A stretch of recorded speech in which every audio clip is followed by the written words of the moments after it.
Russia has shut down a panel of UN experts that have for years monitored sanctions against North Korea. The panel last week said it was probing reports that Russia violated rules by buying North Korean weapons like ballistic missiles for use in Ukraine. The UN Security Council has imposed a series of sanctions on Pyongyang since 2006 for its nuclear weapons program. Those restrictions are still in force, but the experts group set up to monitor violations will now be disbanded. In a Security Council vote on Thursday, Russia used its veto power as a permanent member to block the renewal, while 13 of the other 14 member states present voted for it. China, Pyongyang's closest ally, abstained.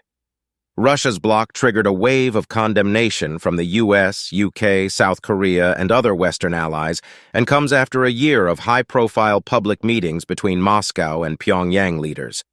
This is the first time Russia has blocked the panel, which has been renewed annually by the UN Security Council for 14 years. Ukraine's Foreign Minister Dmytro Kuleba said on social media Russia's veto was tantamount to a guilty plea, that it was using North Korean weapons in the war. The US, UK, and France all told the Council that Russia was silencing the watchdog because it had begun to report on Moscow's own violations of the rules, specifically purchasing weapons from North Korea for the battlegrounds in Ukraine.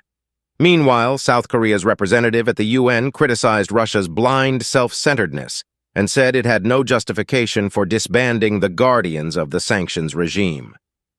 This is almost comparable to destroying a CCTV to avoid being caught red-handed, Ambassador Hwang Jun-kook said. Russia has consistently denied using North Korean weapons, and its representative at the UN again dismissed the accusations on Thursday. Vasily Nebenzia also argued that the panel of experts had no added value.